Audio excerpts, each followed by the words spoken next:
Saudações inscritos, saudações alunos, vamos a mais uma correção de exercícios aqui. Agora seriam os exercícios da página, né? 26 do livro Araribá, projeto Araribá do 8º ano. Bom, lá na página 26 a primeira pergunta é: quais são as fases de desenvolvimento do capitalismo, né? Do sistema capitalista, explicar resumidamente cada uma delas. Eu darei o padrão de resposta, tá? E aí você poderá construir a sua de maneira resumida, como pede. Bom, o capitalismo comercial foi uma fase marcada pela expansão marítima, com as grandes navegações iniciadas lá no final do século XV. Essas navegações, né, permitiram aos espanhóis tomar contato com territórios até então desconhecidos por eles. Esses territórios, posteriormente, vieram a tornar-se colônias que, além de consumir os produtos produzidos nas metrópoles e fornecer mão de obra escrava, matérias-primas e metais preciosos, também recebiam um excedente populacional europeu. Entre os séculos XVI e XVIII houve grande acumulação de capitais devido ao comércio de mercadorias e exploração das colônias pela burguesia, né? E daí então a denominação de capitalismo comercial. Beleza? Então, com essas informações aí, dá para fazer uma resposta mais resumida. O capitalismo industrial, né, é a fase do capitalismo no qual a indústria será a principal atividade econômica. A acumulação de capital e as crescentes demandas do mercado consumidor, a acumulação de capital, claro, da fase anterior, né, permitiu aí e levou os donos das oficinas a inovar nas formas de produção de mercadorias. Essas inovações, elas vão culminar no surgimento do que hoje conhecemos como indústria, certo?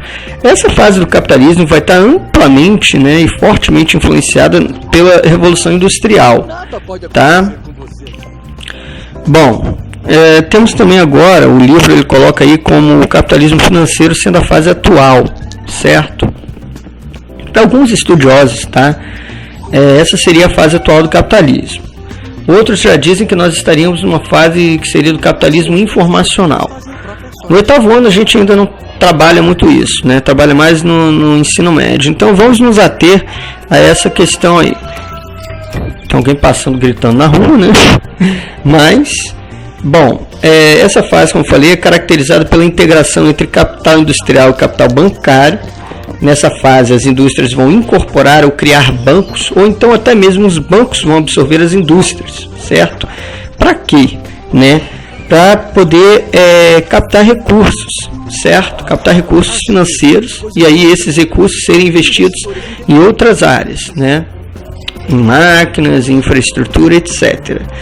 Bom, essa fase ela vai se consolidar após o final da Primeira Guerra Mundial, 1914 e 1918, certo? E nesse período, né, as indústrias vão realizar grandes operações de crédito a fim de garantir o capital, como eu falei, para buscar as inovações tecnológicas, ampliando assim a capacidade de produção. Com isso, o capital vai deixar de pertencer exclusivamente às indústrias ou aos bancos. Por isso ele fala lá, é uma integração entre capital industrial e capital bancário. Na 2, né, tem copie e complete a tabela em seu caderno. Tem uma tabela que pede o seguinte, tá? Capitalismo e socialismo de um lado, pede características, polo de influência na ordem bipolar e bloco da Europa correspondente ao polo de influência. Bom, então ali nas características, isso daí tem até já em outra aula online, mas aí nas características do capitalismo, nós poderíamos colocar como propriedade privada dos meios de produção, a economia de mercado, a lei de oferta e procura, a concorrência, o trabalho assalariado e o lucro. Já nas características do socialismo, nós poderíamos colocar a política de estatização, a economia planificada, o pleno emprego e a relação social, que seria a não existência entre classes, certo? A não existência aí entre classes, né? Nem ricos, nem pobres. Todos estariam todos estariam também planificados, né? Todos fariam parte da mesma classe social. Bem, o polo de influência na ordem bipolar, né, o polo do capitalismo, ele era liderado pelos Estados Unidos da América. Então, o grande polo de influência aí no capitalismo, Estados Unidos da América, sendo o grande polo de influência do socialismo, a União Soviética, certo?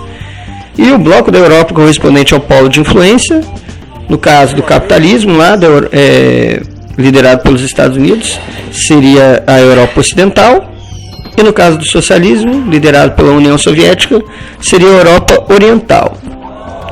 Bom, essa divisão, né, ela foi feita a partir ali, nessas fronteiras.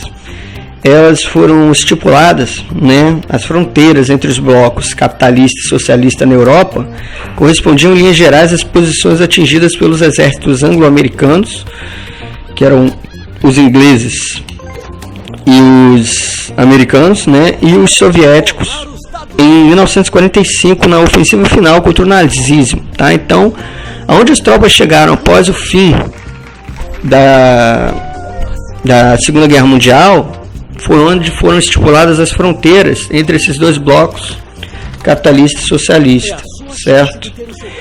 Bom, mais à frente aí nós temos o seguinte, o que são os países considerados desenvolvidos.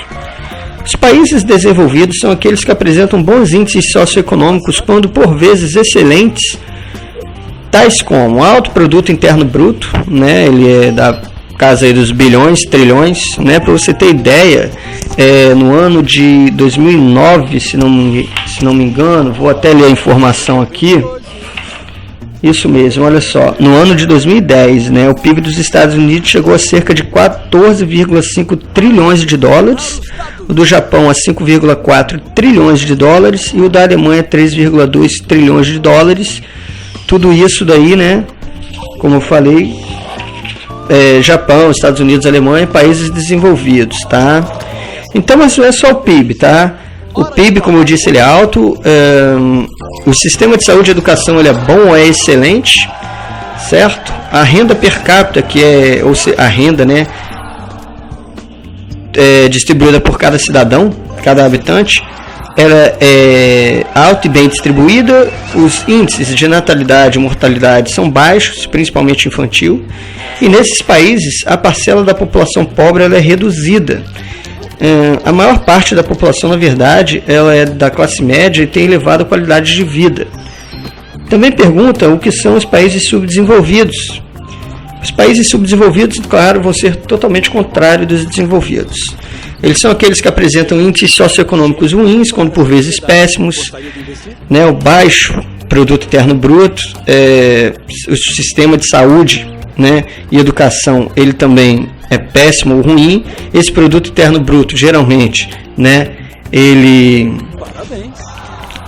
é mal distribuído, né?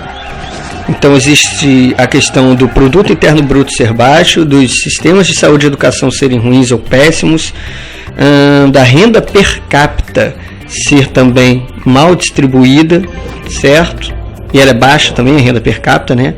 Os índices de natalidade e mortalidade, principalmente infantil, são altos. E nesses países a parcela da população rica que é reduzida e a maior parte da população é de classe pobre, às vezes miserável, tendo péssimas qualidades de vida.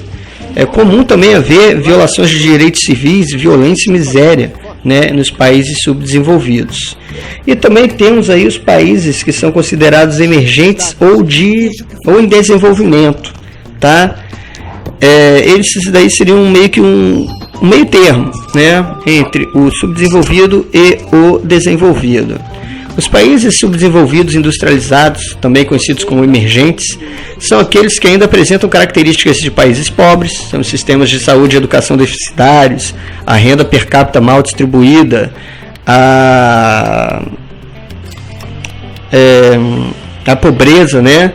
Mas que, porém, dispõem de algumas indústrias ou estão em processo de industrialização, tendo crescimento social e econômico maior que o de países subdesenvolvidos, sendo também, né, capazes de atrair investimentos internacionais. Graças a eles terem, né, esse processo de industrialização aí iminente, né? Então eles são capazes de atrair investimentos internacionais. De quem? Das corporações internacionais das nações ricas, que são as conhecidas como transnacionais, aquelas que, né, transcenderam já várias nações. E em razão dessas vantagens competitivas que esses países oferecem, no caso da mão de obra e recursos naturais baratos, incentivos fiscais, ausência de legislação ambiental rigorosa, né, eles, como dito aí, atraem esses investimentos. Bom, quais eram as duas únicas superpotências espaciais até o fim da Guerra Fria? Naquele momento, só Estados Unidos e União Soviética eram potências espaciais, né, que tinham satélites aí espalhados pelo mundo, tá? E como essa disputa pela hegemonia mundial contribuiu para o insucesso do socialismo real?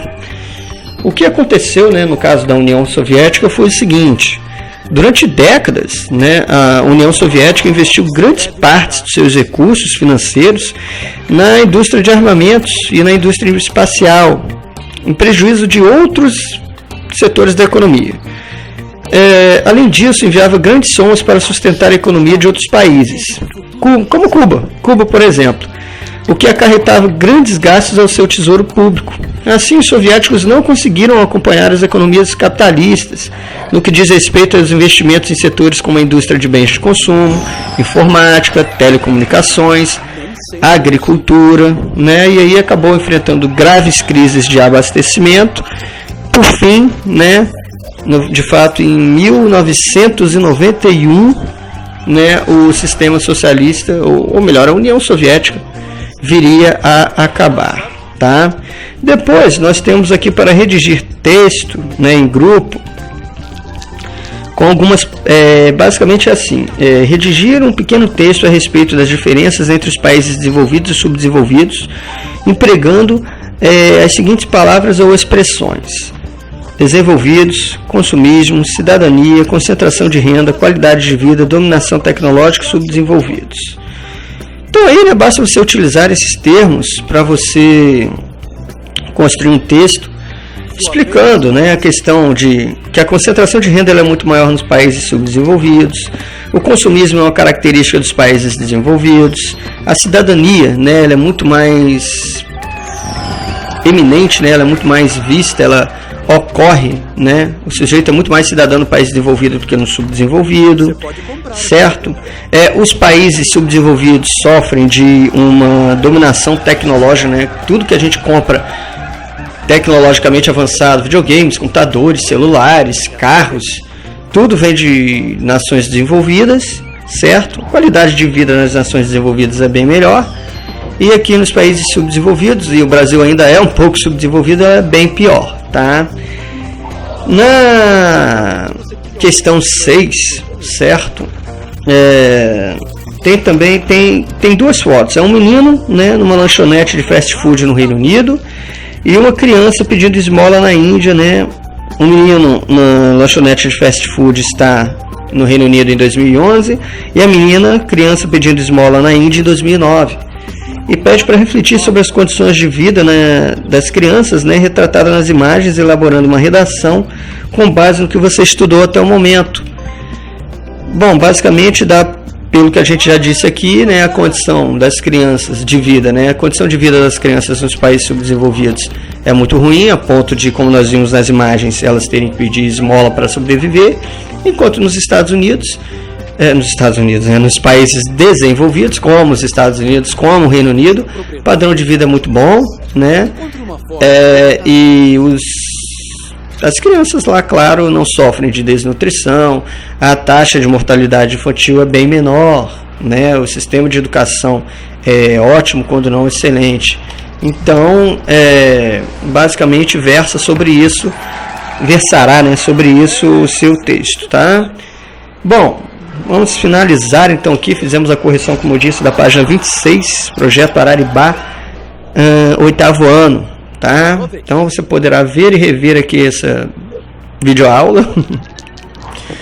Ela vai servir muito aí para os seus estudos e eu espero que nós possamos nos ver numa próxima ocasião. Obrigado pela sua visualização e até mais.